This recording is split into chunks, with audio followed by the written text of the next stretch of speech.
in freedom of speech in the most liberal countries, there are limitations to freedom of speech. Masculinity and femininity. What do they mean? Why does my behavior map to my biological sex? It doesn't make sense. Men tend to be hard-headed a little bit. The caveman, thousands of years ago. He was very competitive. Yes. He had to be the best. Yes. Otherwise, his family's going to starve. Then you have conscientiousness, which it's a big word, which even as like a native English speaker, I'm like, oh, conscientious, what's that? I gotta look it up on my Google. I don't say to my friends, oh, let's go to the restroom together. That's not what we do.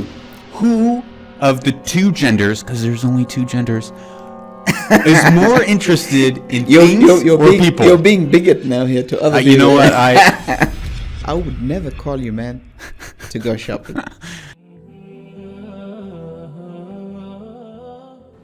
Bismillah ar-Rahman ar-Rahim. My dear brothers and sisters, welcome to Dome Podcast. And I'm your host, Hatim Abdissalaam. Joining me today is my honorable guest, Mr.Lucas Skrobot, who is a podcast host of his own show, The Lucas Skrobot Show.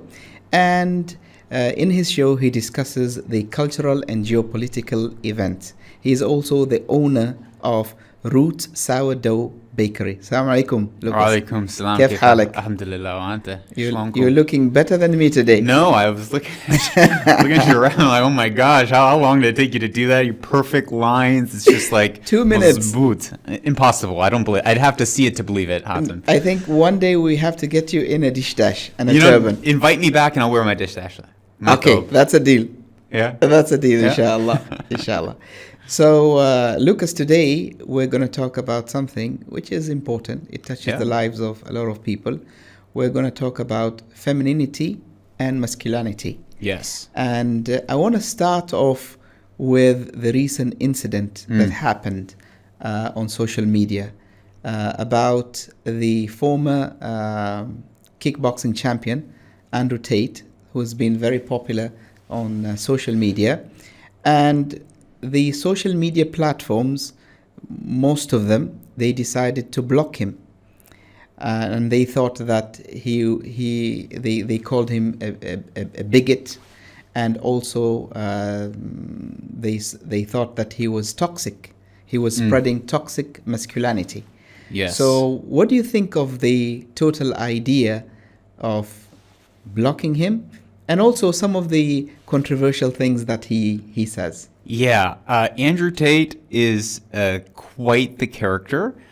I think in many ways he's a showman to get attention. Yes. And bad publicity is good publicity. Any negative publicity that he can get is still good publicity for him. So probably most of the things he says is just to get a rise, to get people triggered, to then have these conversations. But I looked up some of the quotes that he said. Here's one.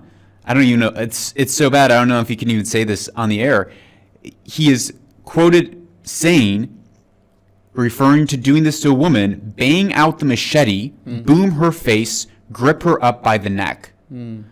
So it's not just that he is, spreading toxic masculinity.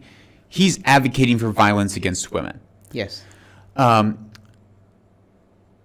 When I listen to his content, I wouldn't want to be associated with any of the ways that he talks about women, any of the ways I wouldn't want my boys to listen to the sorts of ideas that he propagates about when you are insulted, the manly thing to do is return an insult with violence. It's much of the way that he talks and objectifying women. He said, talking about, well, if I have a woman, how can I make money off of her? I could open up a strip club, but that takes money. I need overhead. How can I make money off of women? This is a quote from him. Yes. So I don't, people should not be objectified, whether it's a woman or a man. Or a man. So now it goes back to your earlier question about him being blocked off of social media because it's a violation of free speech, and social media is all about free speech.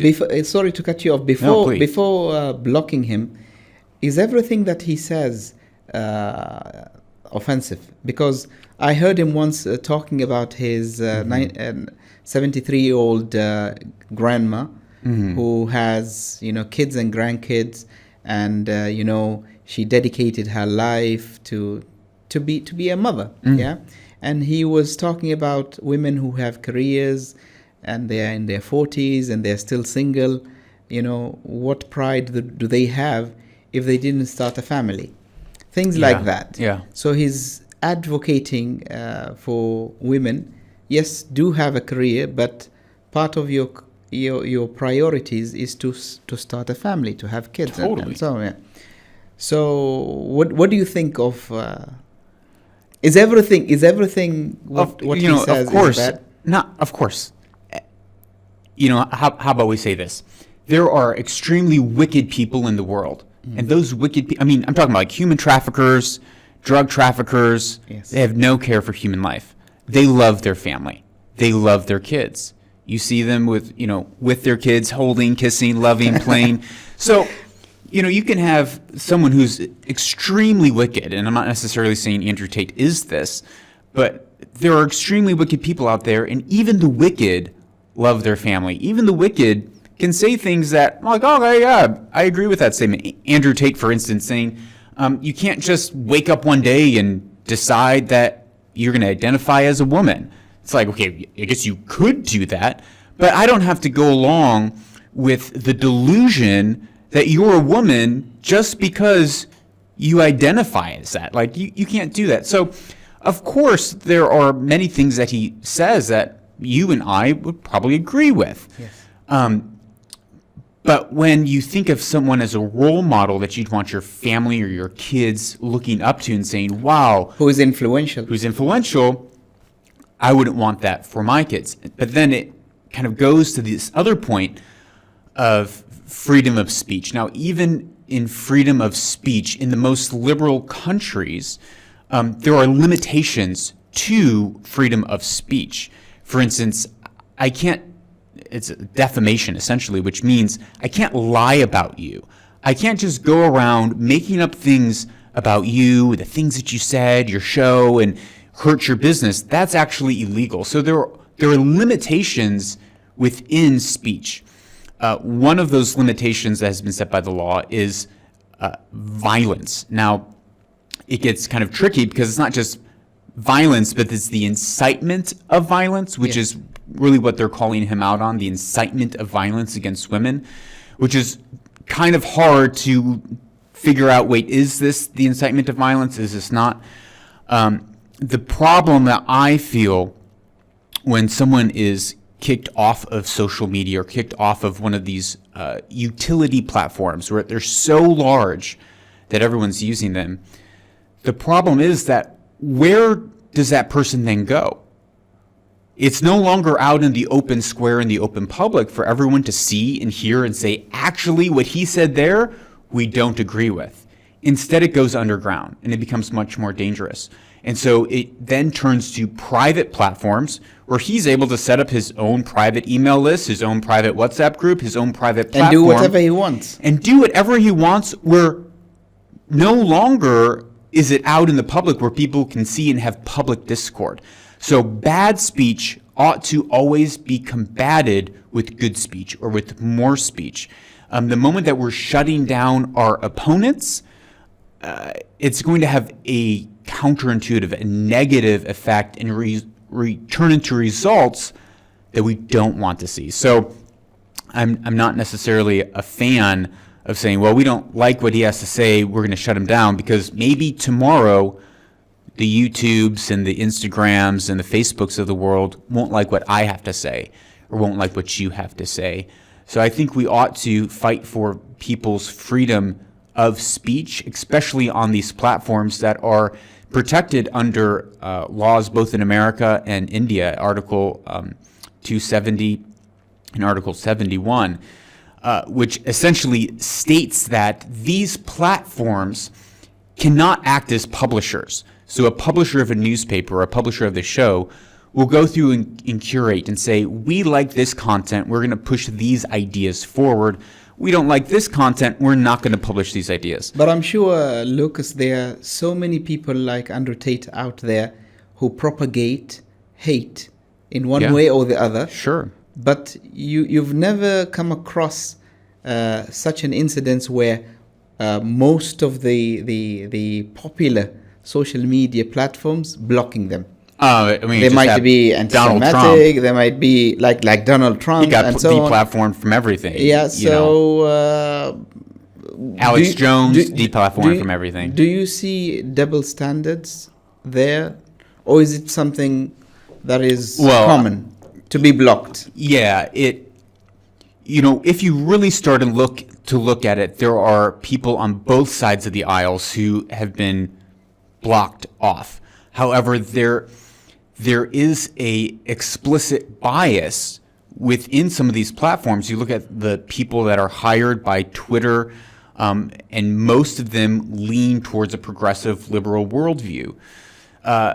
So I don't have number data in front of me. Yes. But it looks as though there is an explicit bias against conservative ideas and ideologies, rather than against liberal ideologies, even if those liberal ideologies like BLM are explicitly calling for violence, explicitly calling to take to the streets in violence, and you don't see that language being taken down or that those people being deplatformed. So for sure, I think in these platforms there's an explicit bias. Okay, and now I think it's relatively important to start off with definitions so that people understand what is femininity and what is masculinity, because maybe in the past these terminologies existed, but you never used them, you never heard them, they were not so popular, people were not really concerned because it was very clear and obvious. Each gender or each category of people, what are their roles and responsibilities, and the community dictates to you your nature. But now you hear this, it's becoming very common. You hear masculinity and femininity. What do they mean? Great question. In order to unpack it, we have to look really what are the psychological, scientific differences between men and women. But before we get to that, we have to realize that it's a very confusing way that masculinity and femininity is being used. Often today, you'll hear it with the word toxic tagged onto it. And so you have toxic masculinity, or toxic femininity, which really is kind of pushing towards saying if a man is really acting really manly and really strong and doesn't show their emotions and is propagating violence towards women, well, that's toxic masculinity, and it's assigning a gender to behavior. And then on the opposite side, the people who are pushing this would say toxic femininity would be women who are saying, well, you just need to stay at home, don't go outside, be submissive, quiet, be seen, not heard, don't speak up. They would say these are traits of toxic femininity that both need to be broken to come to something that's more egalitarian. Egalitarian is a big fancy word that just means everyone has an equal opportunity, or everyone's equal, or even some people say an equal outcome. But when you look at the real differences between masculine and feminine, which maybe another kind of tangent point is ironic because the same people who are pushing these ideas of masculinity and femininity are saying, well, masculinity and femininity are fluid and you can be whatever you want. So it gets really confusing. Wait, that's the confusing part. So I can identify as anything. So then why does my behavior map to my biological sex? It doesn't make sense. But what does make sense, and that's why we have you here to to clarify it so that we understand. Yeah, so let's understand and clarify the differences between men and women. Over the last 25, 30 years, psychology has advanced, in our testing methods have advanced to really understand what are the differences between men and women. There's a psychometric test or a personality test out there called the Big Five. The Big Five are 5 traits. Yes. They're extroversion. So, you could be extroverted, you like to talk a lot, hang out with a lot of people, or introverted, you like to keep to yourself. Between men and women, it's pretty much the same. And it's common. Yeah, it's You common. can have a man who is an introvert and an extrovert. Totally. Yeah. Totally common. So you look across the spectrum between men and women on the first point of extroversion, pretty much the same. The second one is agreeableness. So it means how likable are you? How likely are you to stand up and say, no, I disagree, and make a fuss over something? You see that women are more agreeable than men, which that even makes sense in your, the biological, natural mind of saying, well, yeah, okay, typically women are home takers, children, like taking care of children. They are looking to make peaceful situations for their home. They don't want to stir up conflict. Maybe they're more tolerant. Yeah. And men tend to be hard-headed a little bit. Yeah, exactly. But that's how we're wired. It's not a demeaning comment, but no, that's how we are wired. Yeah. And then that also, for the agreeableness, that also plays into gender, the quote-unquote gender pay gap. Because if you are a man who is not very agreeable and you're always fighting to get your idea heard, your raise, you don't mind ruffling feathers and competing, well, you're going to get to the top. Why? Because you're not agreeable. But if you're a woman who doesn't want to, ruffle feathers, you just want people to like you, well, you're not going to ask for that raise. So that biological differences plays into gender pay gap. Even if we go back to the caveman who used to hunt, yes, to feed his family, yes, he was very competitive. Yes, he had to be the best. Yes, otherwise his family is going to starve. Exactly. So the exact nature is now with a man with a dish dash or a suit. Yeah, the same hunter is a man like me and you. Yeah. So it's a natural thing to be hard-headed, competitive. Yes. You want to get to the top. Yes. And that's what's happening. Yes. So the third point is openness. Now, openness is your ability or natural kind of biological tendency to adopt new ideas, to try new food, to travel. So you can be open or you can be not open. Again, men and women, pretty much the same. Yeah. Then you have conscientiousness, which it's a big word, which even as like a native English speaker, I'm like, oh, conscientious, what's that? I gotta look it up on my Google.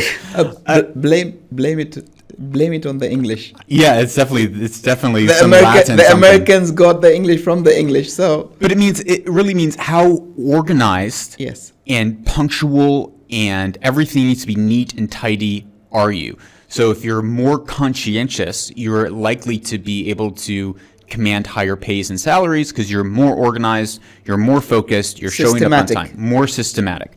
Again, men and women, pretty much the same. Then here's the other big difference is neuroticism. Neuroticism is how much do your emotions fluctuate. I should have brought my dictionary today. Yes. It sounds like a vocabulary class. It is. But don't worry about the actual word. It just means how emotional highs and lows, how much does that move? Men are very different than women in this regard. Men, as you can imagine, the toxic masculinity is very stoic, right? It's, we're just kind of steady. It's like, yeah, babe, it's going along. Women, however, they tend to be more neurotic. Let me tell you something very funny. I always give this example. When we guys hang around, all right, we're watching, let's say, football. When one of us decide to go to the restroom, I don't say to my friends, "Oh, let's go to the restroom together." Yeah, that's not what we do. And when we are in the restroom, you can't imagine you doing your business and then someone in the next toilet asking you, So how's your day? Tell me how you feel. It doesn't work that way. But for women, and I don't mean it in a demeaning way, that's how they are wired. They go together, they share feelings, they would talk, they would discuss things in the restroom. That's pretty normal. Yeah. And you mentioned, the caveman, thousands of years ago. And the story of man and woman is not a story of competing against one another. It's a story of competing against the dangers of nature in the world, because it is, up until the last 100 years, it is a hard place out there fighting against nature, even still. But it's a story of them working together against those forces. Complementing one another. Yes. So you think of why over time would women be more emotional and erotic? Well, that actually complements a marriage, because when my wife is like, this is a big deal, like my emotions are a little higher, then me as a man, I have to attend to that. And they are looking out after the home. They're looking out after their children. They're wanting to care for that. And when something is wrong, they're going to say something. Whereas us men, we're out there trying to slay the dragon, the dragon, or the woolly mammoth to get dinner. Like, if our emotions are all over the board, like, are we going to really face the saber-toothed tiger? No. Can you imagine if both of us were emotional, or both of us were we're into logic, and we had hard feelings, and we're strong and tough? Then I think wouldn't work. It wouldn't work. Yeah. Staff your weaknesses, as they say in business. Staff your weaknesses, which means if you are good at something, hire people who aren't just like you. Hire people who fill your gaps. So now here's so those are the big five, and extroversion, agreeableness, openness, conscientiousness, and neuroticism. But the other massive difference that has been proven time and time and time again by science. Before you take us through that difference, let us take a short break. Perfect. Dome Podcast. Under one roof. Dear listeners and viewers, welcome back to Dome Podcast. And we were talking about femininity and masculinity with our honorable guest, Lucas. So you were saying? Yeah, so we went through the big five. And now the other major difference that has been proven time and time and time again by science, that is the massive difference between men and women by an entire standard of deviation, which we'll talk about what a standard of deviation means, is our interest in things versus our interest in people. Now, Hatim, what do you think? Who of the two genders, because there's only two genders, is more interested in things or people? You're being bigot now here to other people. You know what? Very close-minded. Okay, so who's interested in things and who's interested in people? Yeah, which one of the genders? I would assume men are more interested in things. Exactly. And that's why when we go to the mall, we are not there to socialize. We are in the gadget shop. Yes. Looking for new gadgets, looking into perfumes, cars, clothes. Yes. Whatever we want to possess, then that's our interest. Yes. But for women, no. They go and socialize. It's not that like they're not interested in things. They are. Yep. But they're more into socializing. Yes. And that's why to guys like us, I don't mind going shopping alone. Oh, yeah. I'm going to get this cup and come back home. But to our sisters, it's a social experience. Yes. Where I want to go with my friends out to shop for this bag. Yes. Because the entire journey is getting to know one another, talking, discussing, sharing emotions, sharing stories. But for us, no, I would never call you, man, to go shopping. Well, I'm a little offended. I'm a little offended, but I understand. Well, it's up to you, but I'm not going to call you. Probably. Thank you, actually. So yes, that is the biggest difference. Now, a standard of deviation, I'm going to tell you what it means, because when you understand how different we are, it really is eye-opening. So, as you said, it doesn't mean that men aren't interested in people, or that no men are interested in people, and it doesn't mean that women aren't interested in things.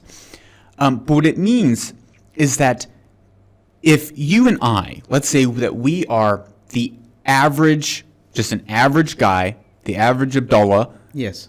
in American we'd say the average Joe, interested in people. We're 50%. We're not more interested than the other guy or less interested than the other guy. Interested in people. If we are the top 90% of men. So if we're the top 90% interested in people, you and I, we would have the same level of interest in people as the average woman. So if you find any random woman, how interested you are in people, that would map to the top 10% of men who are most interested in people. And the opposite is true. Is if you and I are just average guys interested in things, not more interested in things than any other guy, Yes. we would map to the top 10% of women who are most interested in things. So this plays out in job choices. Now, imagine, engineers, you have to be very interested in things, very interested to be an engineer.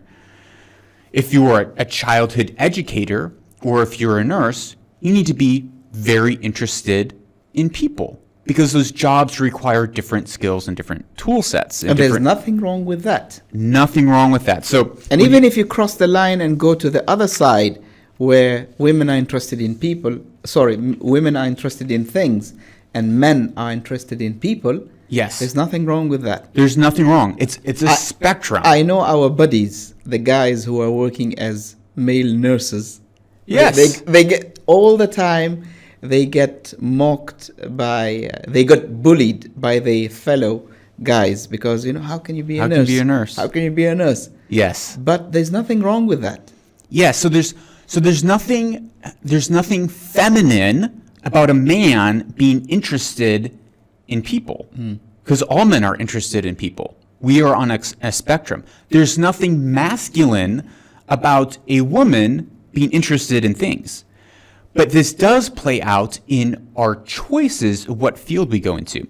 So, for instance, there's a study that looked at the differences between men and women in different work situations. Yes. So, if you're a vehicle technician or mechanic or electrician working on vehicles, less than 1%, 0.8%, less than 1% of those are women. And the other 99.19% are men. So virtually all vehicle technicians are men. Virtually all bricklayers are men. Virtually all carpenters, electricians, plumbers, metal workers, large goods factory drivers, forklift lifters, they're all men. And it doesn't mean that, it's a male-dominant profession because of the lack of equality and so on. It has nothing to do with that. It's interest. Now you look at the other side. You mentioned male nurses. Well, you would not be surprised to find out that 97.77% of nurses are women. Only 2.3% of nurses are men. Lucas, when you're extremely in pain, you're sick, you don't want to see a dude coming to you to check your blood pressure, man. Honestly speaking, you want someone who is gentle and kind, who's going to take care of you. Exactly. You don't want a male nurse. Male nurses. You don't want you don't want a dude coming to your bed and saying, and you start complaining, saying, "Oh, this thing hurts." Say, "Hey, grow up, be a man." Exactly. Stop crying. Exactly. You don't want that. So and that right there, that is the typical "be a man, stop crying." Yeah. Is what people would say is, oh, well, that's toxic masculinity right there. Yeah. And we'll get this in a little bit later at the end of this episode about what the real issue. It's not masculinity or femininity that's the issue. But if you look at other professions like childhood educators, that's 90% are 86.4% of primary and nursery educators are female. Or if you look at professional therapists, 89% are female. So now here is where everything gets turned upside down on its head, and people get flabbergasted by this next point. Mm-hmm. So where do you think you are going to see a more women working as engineers, would you be more likely to see more women working as engineers in a society which is not egalitarian? Egalitarian is equal opportunity. Yes. So in a society where there's more work put into the social construction of saying women you need to be like this and men you need to be like this. Yes. Would you see more engineers there, or would you see more engineers, women engineers, in a society like in Norway or Sweden, which they work very hard to have an equal opportunity, equal playing field, equal gender opportunity, because they want to see 50% of engineers being women and 50% being men? Where do you think you're going to see more engineers being women? In the second option that you mentioned. The second option. Yes. Because they're pushing for engineers to be women. Yes. It's actually the exact opposite. Really? Really. So here, this is a study from 2018. Across the globe, 8% of females, or 8% of engineers, manufacturing, and construction courses worldwide are enrolled in by females. 8%. And when you look at Saudi Arabia, however, 17% of women are in the STEM fields. If you look at the enrollment between male and female in the STEM fields, in America, 32% of the STEM fields are made up of women. But in Saudi Arabia, even though only of the entire male versus female population in the entire university, only 38% of the population of university students are female, that 38% makes up 50% of STEM field students in Saudi Arabia. Yes. So the opposite is happening. When you try to have more social construction and saying, women, you must look like this. This is the picture of a woman. And man, you must look like this. The opposite happens. We then go against our biological natural tendencies, because women now are able to see, wait a minute, if I become an engineer, I have a path to financial stability. I have a path to freedom, essentially. Yes. And so you've created an incentive system to make women choose something that's against their biological nature. Whereas when you remove the social construction, when you remove, like in an egalitarian society where you say, everyone be equal, everyone do what you want, we end up doing what we want. And women act more like women, and men act more like men. Natural. Yes. So in countries that are more egalitarian, you see the largest difference, and this study has been done time and time again, thousands of people, multiple cultures across the globe. Yes. You see the biggest differences psychologically between men and women in societies where they try to put the least amount of pressure on men and women to look like a certain way.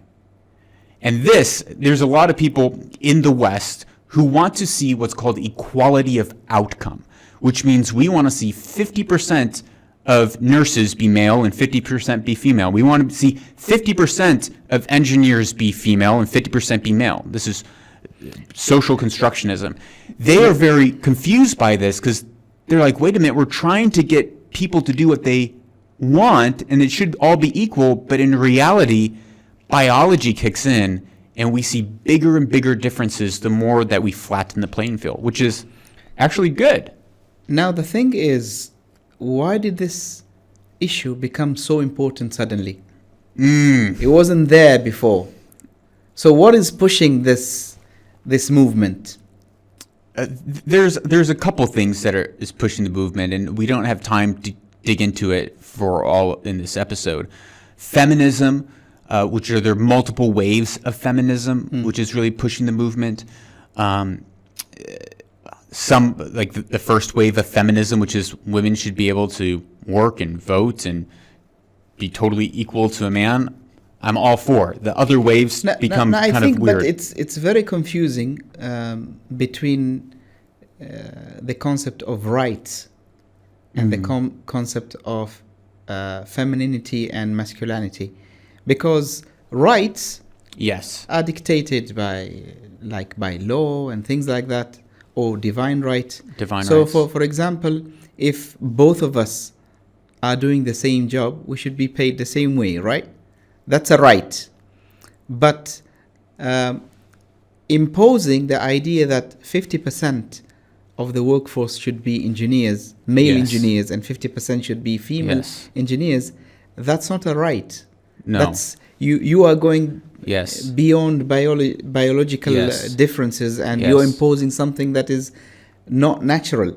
It's social constructionists who really, again, if you go back and listen to the previous episode, we touched a lot on this, which is postmodernism or progressivism, where, and it comes out of Marxism and communism and socialism. It's all kind of wrapped up. And it's not just Marxism, it's not just socialism, but it falls underneath the broad umbrella called postmodernism. Yes. And they want to engineer society so there's what's called equality of outcome. So versus equality of opportunity. Equality of opportunity means that you and I and everyone else has the same opportunity to get the job, to apply somewhere, that we're not barred based on our gender or the color of our skin. That would be equality of opportunity. But they want to see equality of outcome. Equality of outcome says that if you look across groups of people, the outcomes are the same among each group. But it's just not realistic. For instance, did you know that if you live near water, you're going to live 10% longer than someone who lives in a landlocked place? That's Really? a natural distribution. Did you know that the firstborn makes 40% more income over their lifetime than the secondborn child? How can you make an equality of outcome there? Or for instance, women live longer than men. They have a longer expected lifespan. How do you have equality of outcome between men and women when it comes to our lifespan? There are natural occurrences that cause there to be unequal distributions of wealth, unequal distributions of lifetime. Now, let me ask you a classical question. Why do you think that the Eastern communities are more tolerant to the idea of, having a normal society where everybody does their own role? It's not imposing any particular gender on the other, while Western communities are pushing towards femininity and masculinity. Yeah, I think I'll rephrase the question because Okay. I don't necessarily I would agree with the precept of the question. Yes. You're talking about traditional, quote unquote, traditional gender roles. Yes. And a society or culture pushing more of a traditional gender role in the East. Yes. Whereas there are parts of the West, not all of the West, parts of the West that aren't just saying, hey, you can have freedom to be whatever it is you want, but then they're looking to invert those gender roles where they say, no, we want to turn this whole thing up on top of his head. Is that what you're saying? You're talking about that segment of Yes. society that wants to turn it up on top of his head. This particular conversation, it wouldn't be very, very common in the East. I mean, if you Right. talk to the Right. nomads, to the normal people in the streets, this doesn't. It's not an issue. Rights would be Right. an issue, like women not being able to vote, Mm-hmm. women not possessing property like men, Yes. Yes. women not being accepted in universities. This would be an issue. Yes. Women having a different set of pay or wage than men. Yes. This would be an issue in the Yes. East. But it, playing or switching roles wouldn't be an issue. So if women want, for example, to be engineers, okay, you're most welcome. But it's not an issue. It's not like they have to fight for their rights to be Right. engineers. And the same thing, men, if they want to be nurses or teachers, it's okay. So it's not a big issue. There's somehow understanding, because this is not the this is not the objective of the entire population. It might Yes. be the concern of few, but it's not the objective of the entire. I understand your question better. And I know it's a long question, Yeah, but I would say first there's a very small segment of society in the West who have taken places of power in media and education who are pushing this. And it's not just feminism. And again, here in the East, when you talk about feminism, you're talking about the things that you just said, like women's ability to vote, own land, and these equal pay. are right. Feminism in the West is a totally different definition, and it's moved from that women can vote, and it's progressed much further. And there's 4 different ways of feminism. Most of them disagree with each other, and within feminism there's a lot of division and fighting. Like second wave feminists really hate fourth wave feminists.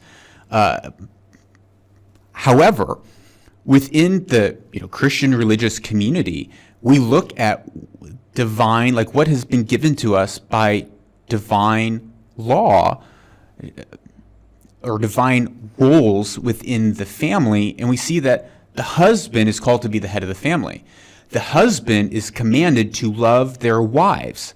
And so what is love? Well, love is patient, kind, long-suffering, bears all things, believes all things. It's patient. So as husbands, we're commanded to be the heads of the family, to lead our family, and to love our wives. Women in our scriptures are commanded to respect their husband. So now you look at why. This is the thing. This is not degrading.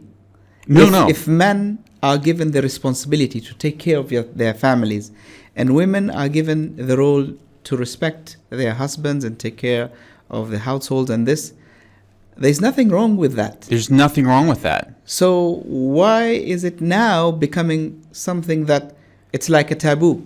Because Shaitan, because Satan, the enemy of all of mankind, hates mankind, hates women, and they hate family. And so really, even when you look at feminism, it is, and where it's become, the logical outplay of where it's become. It started off, I think, really great in equal pay and all those things, but it has morphed into something that is now saying that a man is a woman. And so a woman is now being totally erased. Well, what is a woman? A woman is anything that identifies or feels like a woman. And so it's a blatant attack on the family, because if you can destroy the structure of a family, then you can destroy a society. Yeah. I have a lot to say about this. We'll take another short break and come back to continue our discussion. Dome Podcast. Under one roof. Dear brothers and sisters, welcome back to Dome Podcast with my honorable guest, Lucas. And the discussion is heating up. I want to talk a little bit about changing roles or changing lanes. When it comes to a man desiring any profession that is more looked at as feminine, and women also vice versa, I don't think everything in their life will also change lanes. So I'll give you a practical example. So if a woman wants to be an engineer, there's nothing wrong with that, but it doesn't change the reality that when they are at home, it's midnight, they're sleeping, and there is a voice outside their house, biologically, automatically, this will trigger the security instincts or the protecting instincts of a man. Yes. He's the one who's going to jump up and go and check, although this will cause him to risk his life, but he's willing to do that. Despite the reality, she's an engineer, but you can't change the reality that this is the role of the man.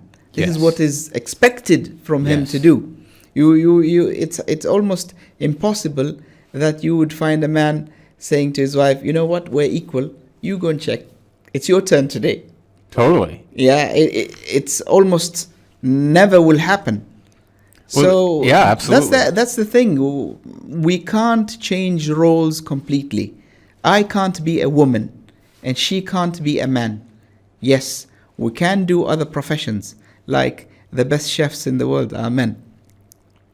The best hair designers are men.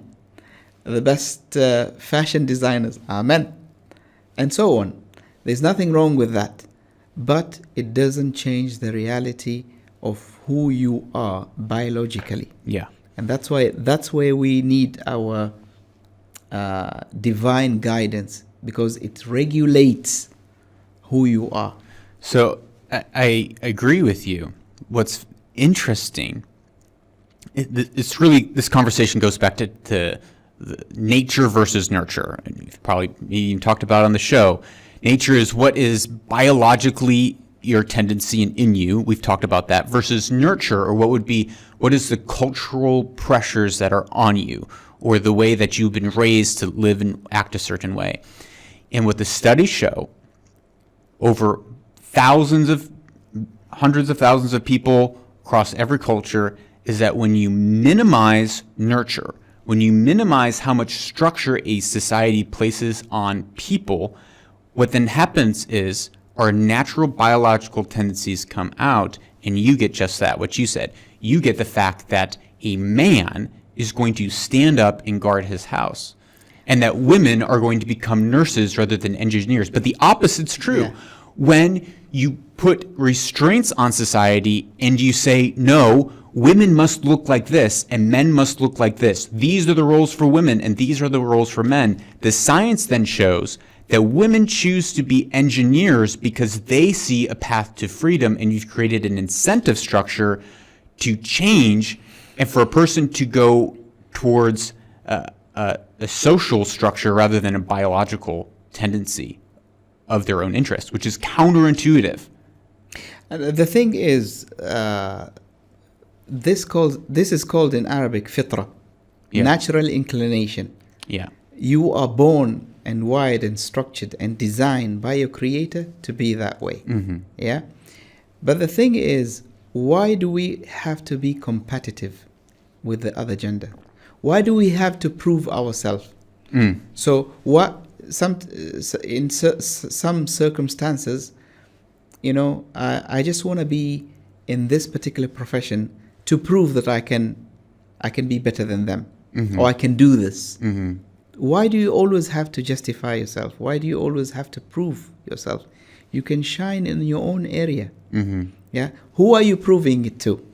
Right. So, and you're talking about between the genders. Between the genders. We only have two genders. Yes, we only have two genders. So the competition is only between For two genders. all of you out there, there's two.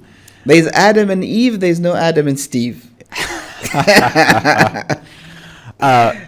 So here's something that goes back to your previous question of why is this new thing happening? And it's not new. There's a historical story in the Kitab al-Muqaddas in the Bible of a wicked queen named Jezebel and a wicked king named Ahab, and they had child sacrifices.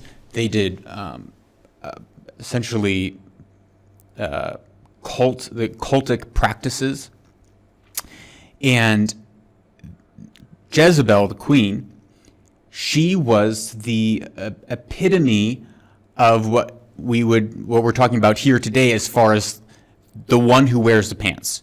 She ran the show. She was controlling, manipulative, intimidating, murderous, and she had subverted the natural order of the family. So she was the head of the family. And then you look at Ahab. Ahab is a sloth. He is passive. He lays in his bed. When he doesn't get what he wants, he cries and he throws a fit.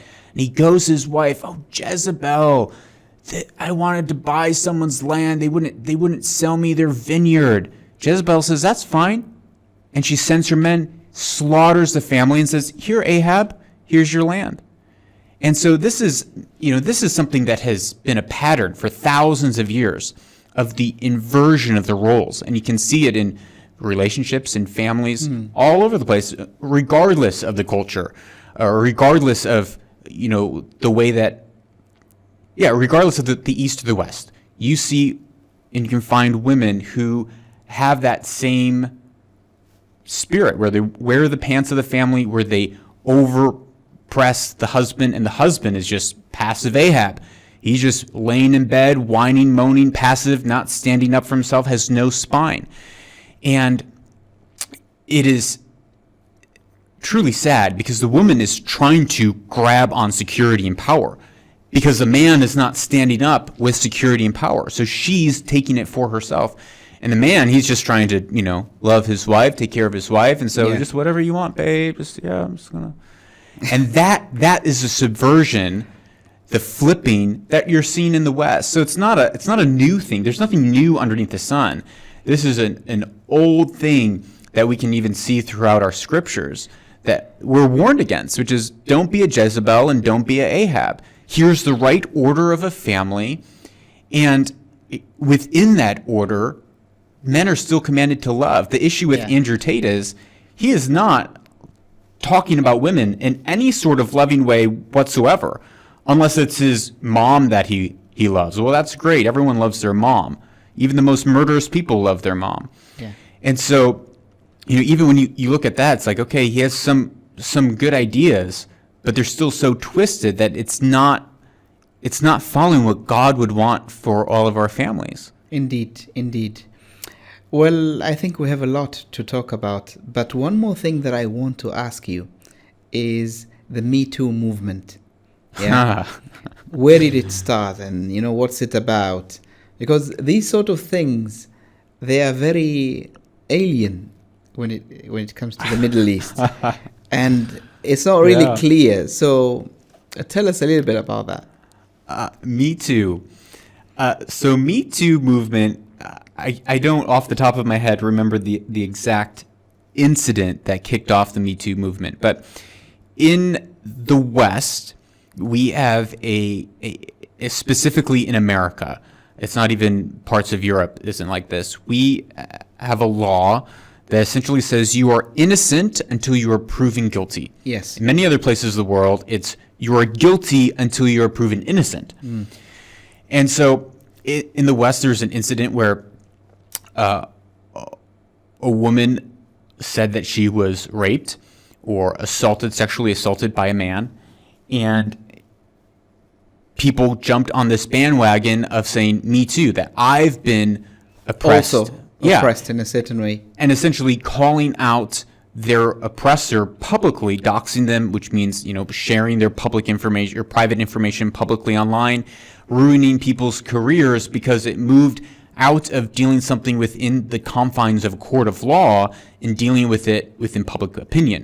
So that was, the big thing that you saw with the Johnny Depp case recently. Yes. Was that Johnny Depp was,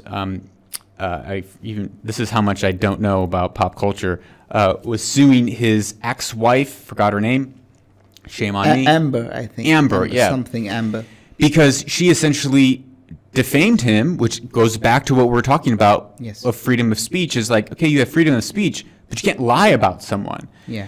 And so the Me Too movement came out of women saying, hey, we've actually been abused and our voices have not been heard. And it became this cultural moment that was probably done in an unhealthy way because it was assuming people's guilt outside of a court of law and people's lives were ruined rather than prosecuting these men and seeing them go to jail if they really did assault women. The issue with that is putting all men in the same pot. That all of them are evil, all of them are they go to harass other women and so on, and that's a problem. Yeah, because generalizing an issue is not a healthy thing. It goes to what is called the tyrannical patriarchy. The tyrannical patriarchy is synonymous or means the same thing as a toxic masculinity, which, the tyrannical patriarchy says that there is a certain order, or the patriarchy is there's a certain order, which is the man is the head of a family, and there's a structure. The quote-unquote tyrannical patriarchy would say, well, there are systematic oppressions against women, and you can see that because look at all the CEOs, look at all the engineers, they're all men, they're not women. This is the tyrannical patriarchy. Men are just oppressing women. But you look at, okay, if a man as a CEO is being actually tyrannical, which means he's being abusive, he's being manipulative, he's a thief, he's cheating people out of their pay. If that is the CEO of your company, the board is going to fire him quite quickly. They don't want that for their company. It ultimately hurts their company. And then you look at what is required for a man to become a CEO of the top, Fortune 500, Fortune 100 companies. It takes 80-hour weeks for 40 years of their life. Oftentimes women, they don't want to put in that sort of hours. It takes coming in on weekends and overtime and extreme amount of focus. So it takes an extreme amount of dedication. So it would be a misnomer, it would be incorrect to assume that, well, because all these CEOs are male, it's a sign that there is a system set up against women to oppress them, when maybe it's a system based on meritocracy, meritocracy is another big word that means a system that is based on if you perform well, you get rewarded for how you perform. And that men and women make different choices based on our biological makeups to say, actually, it's really just not worth giving 100 hours of my life every week to this company. I want to have a life for myself. I want to enjoy my family. I want to enjoy my kids. And that's okay. Yeah, there's nothing wrong with that. Indeed. Now, I want you to give a piece of advice to the people in the Middle East, because maybe it's too soon for us to worry about these issues. They're not very popular in our society. Maybe most of the terminologies you've used today, maybe a lot of us we've never heard before. The youth have, and most we of the haven't youth. experienced maybe. So you've been there, you've tried it, you've seen it, you've analyzed it in your society, Western society, and you've seen the effect of it. Mm-hmm. What can we tell especially the youth in the Middle East, who may be somehow adopting these ideas, like the ideas of our friend Andrew Tate? Yeah, I would say,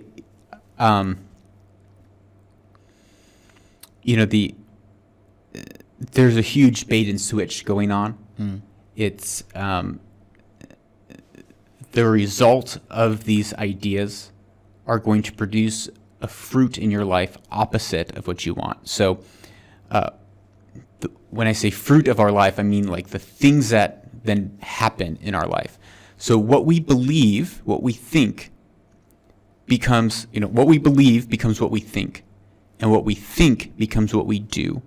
And what we do becomes the fruit of our life. The results that come back to us becomes our environment. So oftentimes we adopt these ideas. Yes. That seemingly, they seem really tasty and good on the front side of it. Whether it's the idea of, oh yeah, I can be a violent, abusive man, and that is within my right. Or, the opposite of like, I can disregard my natural biology, and that's within my right.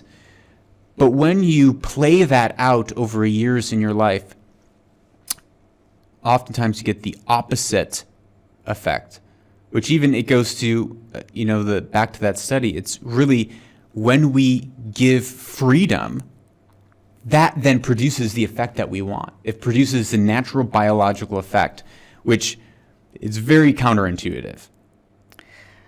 Lucas Skrobot, thank you very much for being on our show, Doom Podcast. I really enjoyed today's session, and I've learned new vocabulary. Good. So, see you soon, inshallah, with the dish dash.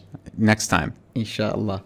Dear brothers and sisters, thank you very much for following Doom Podcast with me, your host, Hatim Abdissalaam. See you next time, inshallah. Assalamu alaikum wa rahmatullahi wa barakatuh. Doom Podcast. Under one roof.